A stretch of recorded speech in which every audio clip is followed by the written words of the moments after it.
নমস্কার বন্ধুরা, good morning. নতুন একটা ভিডিও নিয়ে চলে এসেছি তোমাদের কাছে।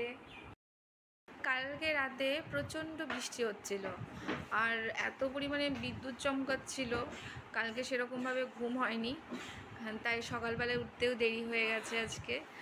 আর ছেলেকে সেই জন্য স্কুলে পাঠানো হয়নি আজকে।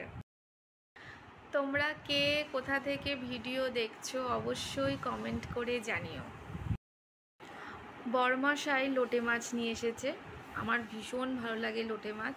শুধু লোটে মাছ যে ঝুড়ো দিয়ে যদি ভাত দেওয়া হয়, আমি পুরো ভাতটা খেয়ে নেব, আমার এত ভালো লাগে।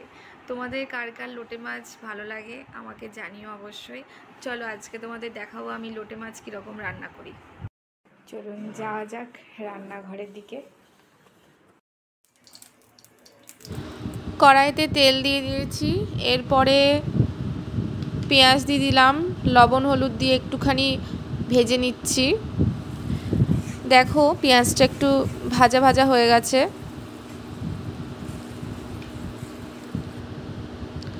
এরপরে মশলা দিয়ে দিলাম, ভালো করে পেঁয়াজের সাথে কষিয়ে নিচ্ছি।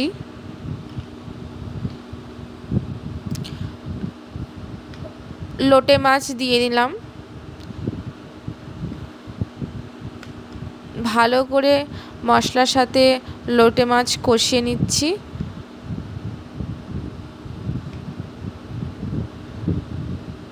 একটু নাড়াচাড়া করে ঢাকা চাপা দিয়ে দিলাম। এই দেখো ঢাকা তুলে জল বেরিয়েছে অনেকটা, এতে জল দেওয়ার প্রয়োজন হয় না, লোটে মাছ থাকে একটু জল বেরোয়। এরকমভাবে হালকা আছে নাড়াতে নাড়াতে এরকম একটা টেক্সচার চলে আসবে। তেল ছেড়ে দিয়েছে দেখতেই পাচ্ছ। আমার মোটামুটি না, একদমই লোটে মাছ কমপ্লিট হয়ে গেছে, লোটে মাছের ঝুড়ো দেখতেই পাচ্ছ ফাইনাল লুক। আমার ভিডিও যদি ভালো লেগে থাকে তাহলে অবশ্যই সাবস্ক্রাইব করুন, লাইক করুন, কমেন্ট করুন।